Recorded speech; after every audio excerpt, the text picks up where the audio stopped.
கல்வி செல்வத்தை இன்றைய தினம் கொச்சைப்படுத்தி பேசியவர் திரு ஆர்.எஸ். பாரதி அவர்கள். காலத்தால் அளிக்க முடியாத செல்வம் கல்வி செல்வம். எல்லா செல்வத்தையும் ஏதோ ஒரு காலகட்டத்தில் நாம் இழந்து விடுவோம். ஆனால் நம் உடலில் உயிர் ஒட்டி இருக்கின்ற வரை அளிக்க முடியாத ஒரே செல்வம் கல்வி செல்வம். அந்த கல்வி செல்வத்தை கொச்சைப்படுத்தி பேசியவர் திரு ஆர்.எஸ். பாரதி கண்டிக்கத்தக்கது. அவர் அண்மை காலமாக இப்படிப்பட்ட கருத்தை சொல்லிக் கொடுதான் இருக்கின்றார். வயது முதிர்வின் காரணமாக இப்படிப்பட்ட கருத்தை சொல்லியிருப்பார் என்று கருதுகிறேன். இது வன்மையாக கண்டிக்கத்தக்கது. பட்டம் படித்தவர்களை கேவலப்படுத்துவதாக நாங்கள் எண்ணுகிறோம். அனைத்து இந்திய அண்ணா திராவிட முன்னேற்ற கழகம் ஆட்சியில் இருக்கின்ற பொழுது கல்விக்கு முன்னுரிமை கொடுத்தோம். அதனால் பல கல்லூரிகள் தமிழகத்திலே தோற்றுவிக்கப்பட்டு அதிகம் பேர் பட்டப்படிப்பு படிக்கக்கூடிய சூழ்நிலையை உருவாக்கி தந்த அரசாங்கம் அதிமுக அரசாங்கம், அதற்கு துணை நின்றது அதிமுக கட்சி. ஆகவே இதற்கெல்லாம் எதிர்காலத்திலே இன்றைக்கு பட்டம் படித்தவர்கள் தகுந்த பதிலடியை கொடுப்பார்கள். கள்ளச்சாராய விஷயத்தில் வழக்கு பதிவு செய்வதிலே பல்வேறு முறைகேடுகள் இருக்கிறதா தெரிய வருது. குறிப்பாக பார்த்தீங்க அப்படின்னா பொள்ளாச்சியில் நடந்த சம்பவத்தில் பாதிக்கப்பட்டவங்க ஃபஸ்ட்டு பூச்சிக்கொல்லி மருந்து குடிச்சதாக சொன்னாங்க.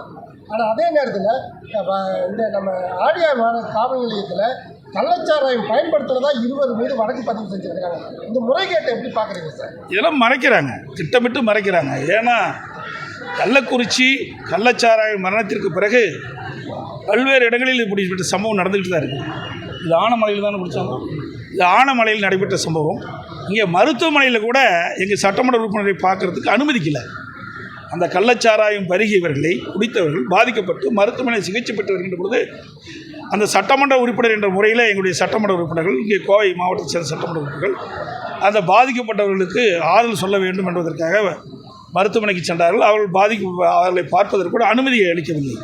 அது மட்டும் இல்லை, இப்பொழுது விழுப்புரத்தில் கூட ஏதோ கள்ளச்சாராயம் குடித்து பாதிக்கப்பட்டவர்களாக செய்திகள் வந்துள்ளன. அதோட கடலூர் மாவட்டத்தில் ஒரு பெட்ரோல் பங்கில் 2000 லிட்டர் மெத்தனால் பதுக்கி வைத்திருந்ததாக செய்தி வெளிவந்தது. அதோட திருத்தணியில் ஆந்திராவிலிருந்து ஒரு 25 லிட்டர் கள்ளச்சாராயம் கடத்தப்பட்டதாகவும் பிடிக்கப்பட்டதாக. இப்படி தொடர்ந்து தமிழகத்தில் ஆங்காங்கே கள்ளச்சாராயம் விற்பனை நடந்து கொண்டு தான் இருக்கின்றது. சிலதை பிடிக்கிறாங்க, சிலது பிடிக்கல. நான் ஏற்கனவே ஊடகத்தின் வாயிலாக செய்தியின் வாயிலாக அன்றாடம் தெரிவித்து கொண்டு தான் இருக்கின்றேன். தமிழகத்தில் சட்ட ஒழுங்கு அடியோடு சீர்கெட்டு விட்டது. எங்கே பார்த்தாலும் கொலை, கொள்ளை, திருட்டு, வழிப்பறிவு, பாலியல் வன்கொடுமை நடந்த வண்ணம் இருந்து கொண்டிருக்கின்றது. இந்த அரசு அதை வேடிக்கை பார்த்து கொண்டிருக்கின்றது.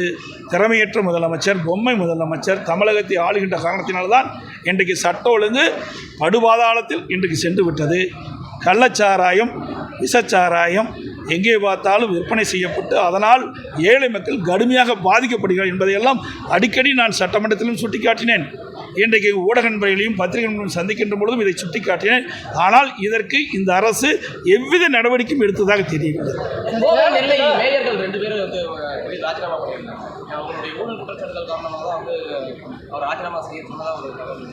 இருக்கலாம்.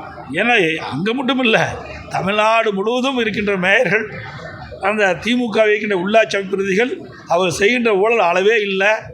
ஆனால் பத்திரிகை ஊடகம் போட மாட்டேங்கிறீங்களே, அதை வெளியில் கொண்டு வாங்க. என்னென்ன ஊழல் நடைபெற்றது என்ற விவரங்களை ஊடகத்தின் வாயிலாக பத்திரிகை நாட்டு மக்களுக்கு தெரிவிங்க. நடுநிலையோடு செயல்பட்டால் நிச்சயமாக இந்த அரசு அடுத்தது காணாமல் போயிடும். இப்போவும் சொல்கிறேன், ரிக்வெஸ்ட் பண்ணி கேட்டுக்கிறேன், ஊடக நண்பர்கள் பத்திரிகை நடுநிலையோடு செயல்படுங்க. இன்றைக்கு எங்கே தவறு நடக்குதோ அந்த தவறை ஊடகத்தின் வாயிலாக பத்திரிகை வாயிலாக வெளிப்படுத்தினால் இந்த அரசு காணாமல் போய்விடும். திமுக என்ற கட்சி காணாமல் போய்விடும். அந்த அளவுக்கு ஊழல் மலிந்த ஒரு அரசாங்கமாக இன்றைக்கு இருந்து கொண்டிருக்கின்றது. ஊழல் நடைபெறாத துறையே இல்லை, எல்லா துறையிலும் நடைபெற்று கொண்டிருக்கிறது. எனக்கு முன்னால் கேள்வி கேட்டீங்களே, ஒரு திராவிட முன்னேற்ற கழக அமைச்சரவை அரசில் அங்கம் வைக்கின்ற ஒரு நிதியமைச்சரே இப்படி ஊழல் குற்றச்சாட்டை தெரிவிச்சிருக்காரு. அப்படின்னா அது உண்மையாக தானே இருக்கும். ஏங்க நாங்கள் புறக்கணிச்சுட்டு அப்புறம் எப்படி ஸ்டாண்டு சொல்லுவோம்? அப்படி எப்படி சார்? நல்லா கேளுங்க. புறக்கணிப்புன்னு என்ன? புறக்கணிப்புன்னு நாங்கள் வெளியிட்டாச்சு.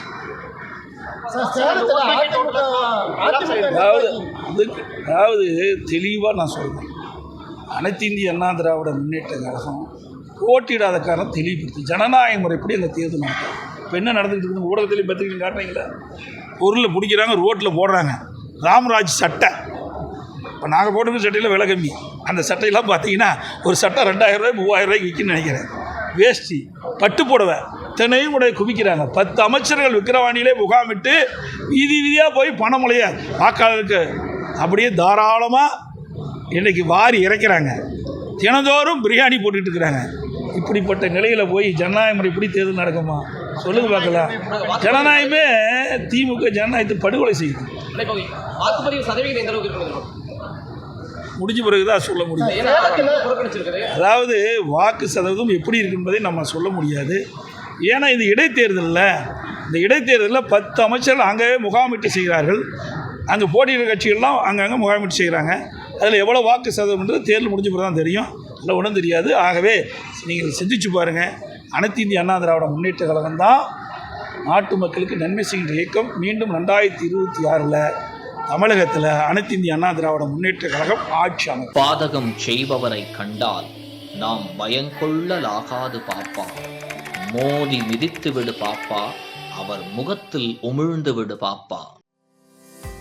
அண்மை செய்திகளை உடனுக்குடன் தெரிந்து கொள்ள இணைந்திருங்கள் இயம்நாடு தொலைக்காட்சியுடன்.